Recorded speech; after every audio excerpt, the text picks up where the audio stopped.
You don't hear the war arrive as an explosion. You feel it in the silence. Silence where there used to be laughter in the street. Silence where coins used to clink on the bakery counter. Silence at the dinner table when someone asks, "Will it be enough?" You're walking beside Clara on a narrow, cracked street in a city the world has forgotten. The air smells of smoke, metal, and, against all logic, warm bread. Her father's bakery is one of the last stubborn patches of normal life in a place that no longer remembers what normal is. Every morning, Clara counts. Flour, sugar, coal. Debts owed, debts due, debts that will never be paid. Faces at the door, hollow-eyed, holding ration cards and wedding rings, asking, "Can you, just this once?" Her father used to say, "Numbers don't lie." Then came the bombs, the shortages, the lines. Now he's gone, taken by an illness that couldn't wait for peace. The ovens are hers. The books are hers. The quiet desperation pressing at the door is hers too. You watch as she learns the cruelest kind of arithmetic, dividing almost nothing among too many. Cutting slices thinner, stretching dough farther, pretending it's a recipe when it's really survival. One night, on a delivery run through back streets lit only by a wounded moon, Clara sees something that doesn't fit a starving city. Black cars, gloved men, heavy boxes carried with the careful fear reserved for things more valuable than people. They disappear into a tall building with clean windows and a polished brass plaque, a neutral bank. Far from the bombings, far from the hunger. Here, someone whispers as they pass, "Money is safe." Safe for whom? That's the question no one asks. The same one you rarely ask when a bank, a fee, an interest rate tells you. It's just how things are. As you walk at Clara's side in this broken city, you're also walking through your own life. Your bills, your debts, your quiet worries at 2 a.m. Tell me. When you look at your money today, do you feel in control or under siege? If you want to follow Clara into the back rooms where the real rules are written, stay with this story. Subscribe so you don't lose the thread before we reach the vault. You're back on the street before dawn, the city still half asleep, half afraid. The war has turned everything into numbers, calories, rations, casualties.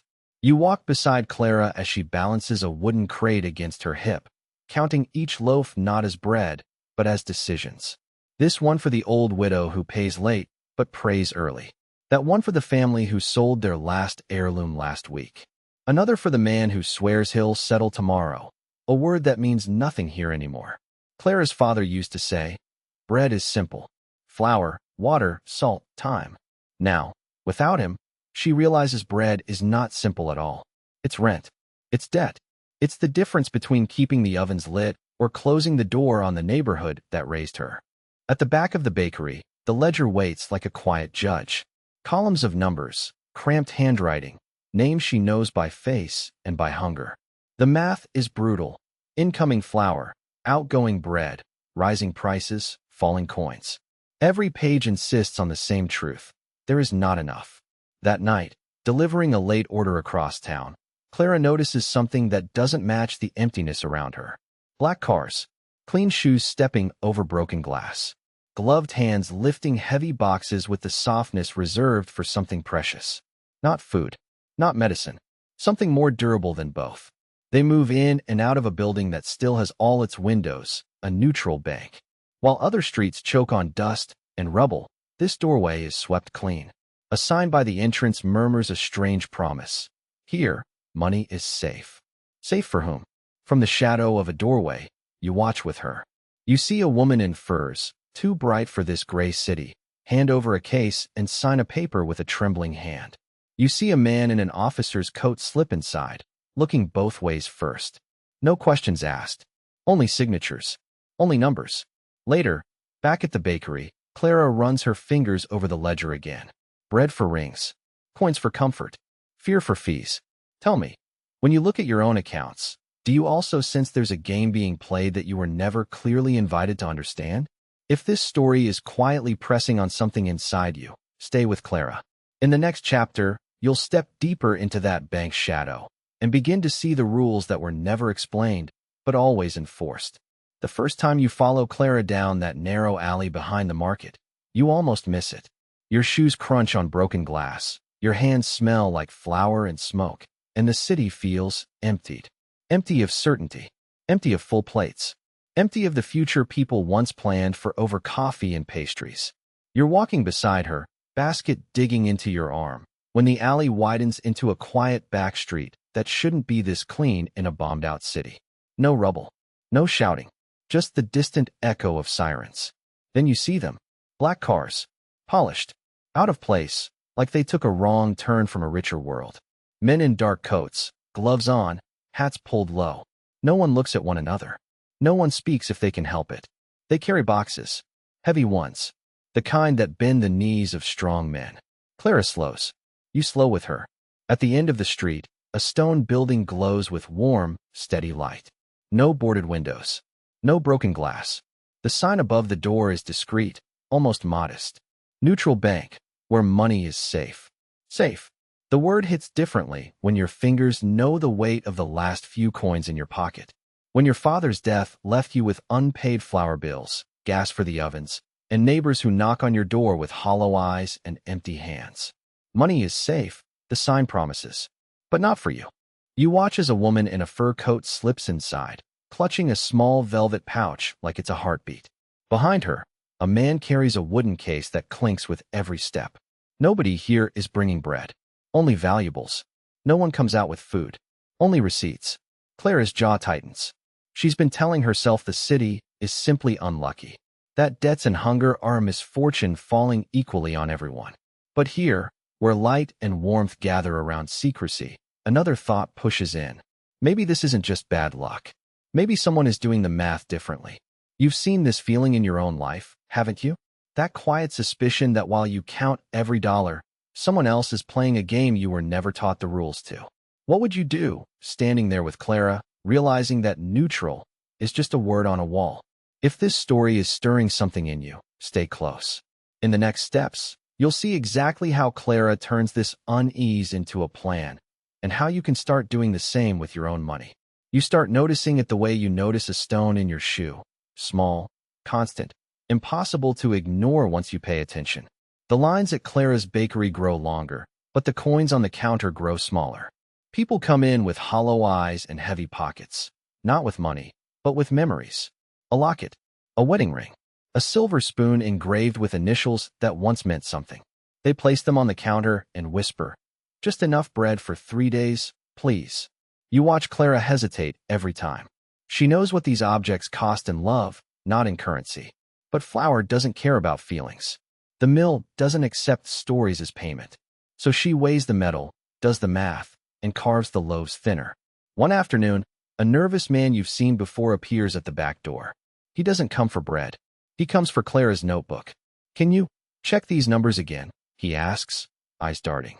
"The bank says I still owe fees. I don't understand." "I paid." You stand beside Clara as she traces each line with her finger. Payment after payment. Fee after fee. A debt that shrinks at the pace of a melting iceberg. Slowly, painfully, almost imperceptibly. "It's like they're inventing reasons to keep him paying," Clara murmurs. You've seen this before, haven't you? Extra charges buried in fine print. A credit card bill that never seems to go down.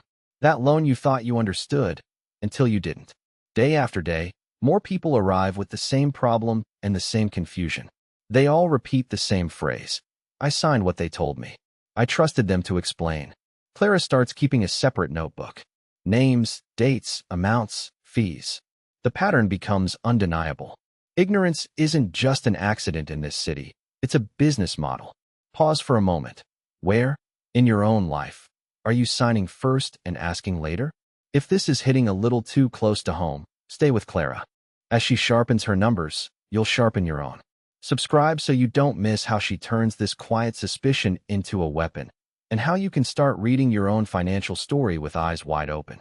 You wake the next morning to a silence that doesn't belong to a war-torn city. No sirens, no distant explosions, just the faint ticking of the bakery's old clock and the muffled sound of someone sweeping outside. For a moment, you let yourself believe the world paused out of respect for your exhaustion. It didn't. You push open the bakery door. A short line has already formed. Faces you know, faces you don't, all wearing the same thin layer of hunger. You notice, with a new kind of sharpness, who brings coins, and who brings objects wrapped carefully in cloth. The old woman first. Her hands shake as she unwraps a silver spoon. Just half a loaf today, Clara. The rest will settle when my son returns. You used to say, of course, and push the debt to the back of the notebook under a growing mountain of wishful thinking. Today, your father's old ledger is open in front of you, and his careful handwriting feels like a hand on your shoulder. You calculate in your head, not just flour and yeast, interest, time, reality. You accept the spoon, but this time, you write it down properly.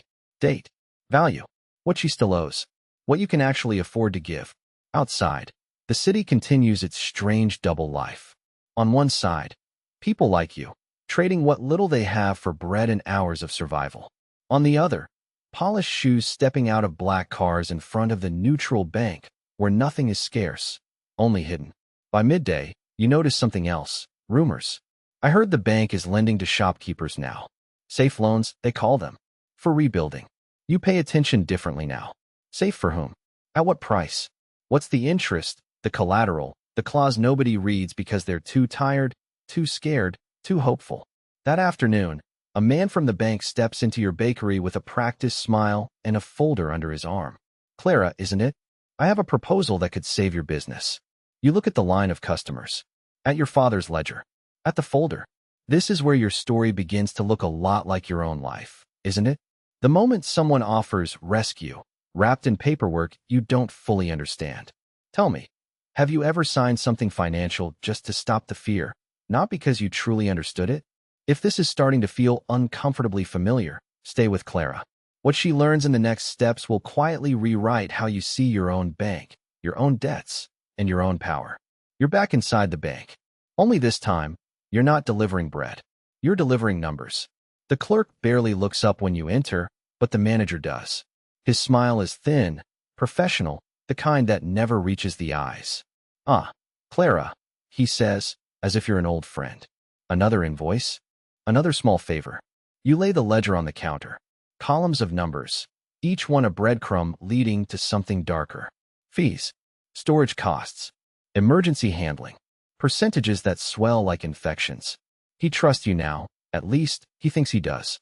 A poor baker's daughter who happens to be good with accounts. Someone harmless. You've let him believe that. Because every time you sit in that back office, helping with reconciliations, you see more. Sacks of coins that don't match the receipts. Jewelry logged at half its obvious value. A widow's wedding band labeled merely as miscellaneous metal. On the surface, it's all so civilized. Stamped, signed, filed. But you're starting to understand. The crime isn't only in what they take. It's in what people don't know they're giving away. You think of your neighbors lining up at the bakery, apologizing for not having enough, begging for just a little more bread. They feel guilty for being poor, as if it were a moral failure, not a math problem stacked against them. You look at the manager, gliding through his day on a river of other people's fear. Tell me, you ask lightly, do people ever get all of this back? He tilts his head. What do you mean? The gold, the jewels, after the war, after everything. He chuckles. Those who understand the terms, yes. There it is. The invisible weapon, terms no one understands. You leave with your basket empty and your notebook full. The city is still broken. The bakery still drowning. Nothing material has changed, but something inside you has. You're starting to see the pattern in the chaos. The way ignorance is taxed. The way confusion is profitable. The way fear makes people sign anything just to feel safe. And as you walk home, you can't help wondering, how many times have you signed something in your own life without really understanding it, just wanting the anxiety to stop? If you're ready to follow Clara as she turns this quiet horror into a strategy and turn your own confusion into a plan, stay with this story. Hit follow, and let's keep walking into the vault together. You press the bundle of documents against your chest as you step into the bank's records room for the first time. They call you just the assistant accountant, but you know better. You're the girl who watched bread vanish into air and learned to count crumbs like coins. Now you walk through corridors where silence is padded in velvet and theft wears perfume. A clerk waves you toward a table, barely looking up. Just add the totals, he mumbles. Clients want discretion, not questions. But you can't help it. You see patterns where others see dust. Here, in this room, the war has a different shape. It's not sirens and explosions. It's columns and margins. Names written in a careful, detached hand. Next to some of them, a single symbol, a small mark that doesn't belong to any of the official codes you've seen. You recognize the handwriting. It's the same elegant script on the signed donations to security services, the same ink that approved your father's impossible loan. You remember that empty promise. The bank protects what matters. Now you see what really mattered. Page after page, you find it. Deposits marked as temporary custody, with ridiculous maintenance fees. Families bring in heirlooms and gold for protection. They leave with paper and hope. The bank keeps the treasure, bleeds them with charges, and calls it stability. You realize something that makes the room tilt slightly. The war outside is messy, loud, unpredictable. The war in here is clean, organized, predictable. And that makes it far more dangerous. Because this is not about bullets, it's about information. Who's desperate? Who's rich? Who can be pressed just a little harder? Who will sign anything for a promise of later? You trace a finger down the numbers, and it hits you. This isn't just history. It's a mirror. Different time, same tactics. Today, the black cars are apps and contracts you never fully read. The quiet fees. The temporary solutions that become permanent chains. The feeling that everyone knows a game you were never taught. So let me ask you, where, in your own life, are you paying maintenance fees on fear? If this question is tugging at you, stay with Clara. In the next step, you'll learn how she turns this hidden map into a weapon, and how you can do the same with your own finances. Subscribe so you don't lose the thread. So here you are. You've walked the whole way with Clara, through ash-covered streets, past empty shelves, into a back room full of ledgers, lies, and locked vaults. You've watched her lose her father, and then refuse to lose herself. At the start, she only knew how to split a loaf of bread into thinner and thinner slices. By the end, she knew how to split power. She discovered that neutrality was just a polished sign on a rotten door. That safety was a word sold to the desperate. That the real war wasn't only in the skies. It was in the contracts, clauses, and quiet agreements no one bothered to explain.